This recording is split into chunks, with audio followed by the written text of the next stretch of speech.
Political ব্যালেন্সও আমাদের করতেছে ইকোনমির সাথে। বাংলাদেশ ব্যাংকের সাথে আলাপ করছি যে আপনারা ইমিডিয়েটলি ব্যবসায়ীদের সাপোর্ট করার জন্য। কাস্টমসে দেরি হয় 6-7 দিন, তো এখন অনেক পোর্টের চেয়ারম্যান এখন মোটামুটি ইজ কোয়াইট এফিশিয়েন্ট, 2-3 দিনে কমিয়ে নিয়ে আসছে।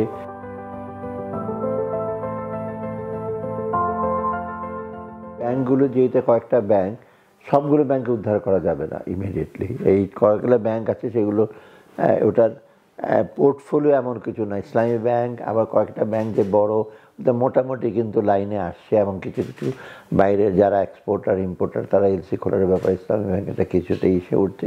ইভেন ওয়ার্ল্ড ব্যাংকও গ্যারেন্টি দেওয়ার জন্য ইসলামী ব্যাংকের প্রতি, আর সাংহাই হংকং সাংহাই ব্যাংক এগুলো তো আছে।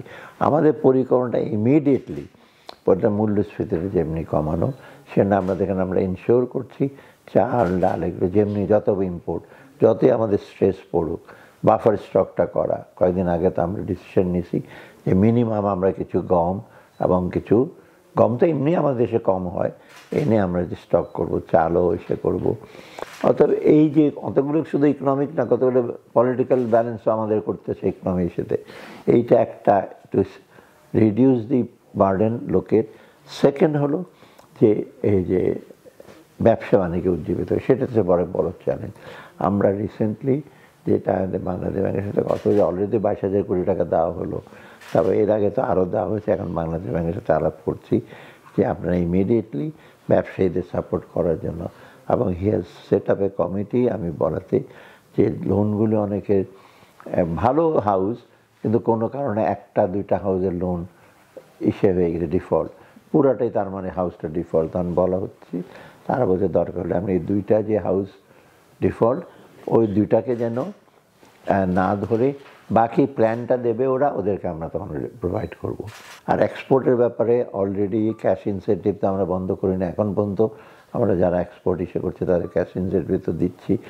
বাকিগুলোর জন্য আমি এবার বাজেটে আমি দেখি চেষ্টা করবো কিছুটা অন্যটাকে একটু ডাইভার্সিফাই করার জন্য। আরেকটা জিনিস হলো যে কাস্টমসে দেরি হয় 6-7 দিন, তো এখন অনেক পোর্টের চেয়ারম্যান এখন মোটামুটি ইজ কোয়াইট এফিশিয়েন্ট, 2-3 দিনে কমিয়ে নিয়ে আসছে।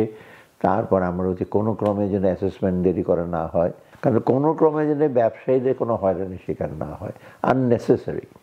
মানে ভুল হয়েছে কাগজের জন্য 1 সপ্তাহ যদি এনবিআর পেছনে ঘুরায় সেইগুলো। সেকেন্ড হলো আমরা কিছু কিছু জায়গায় ইনসেন্টিভ যদি কিছু দেয় ট্যাক্সের ব্যাপার, সেখানে আমরা এবার কিন্তু ট্যাক্স এক্সপেন্ডিচার এসআরও কিছু কিছু অলরেডি আমি বাতিল করে দিয়েছি। কিছু কিছু স্পেসিফিক এসআরও ছিল সেগুলো কিছু কিছু ইন্ডাস্ট্রির জন্য এগুলো বাতিল করে দিয়ে অন্যখানে যদি দরকার আমরা কিছুটা এসে করবো। অতএব কর্মসংস্থানটা এইটা। আরেকটা সবচেয়ে বেশি হলো আমরা এডিপিতে আমরা বড় বড় মেগা প্রজেক্ট তো কয়েকটা থাকবেই, ডিপসি পোর্ট, তারপর মাতার বাড়ি, তা এগুলো তো আমাদের করতে হবে বড় বড়। কিন্তু আমরা এখন চাচ্ছি যেসব প্রজেক্টে ফিজিক্যাল ইনফ্রাস্ট্রাকচার সাথে লোকাল এমপ্লয়মেন্ট জেনারেশন হোক।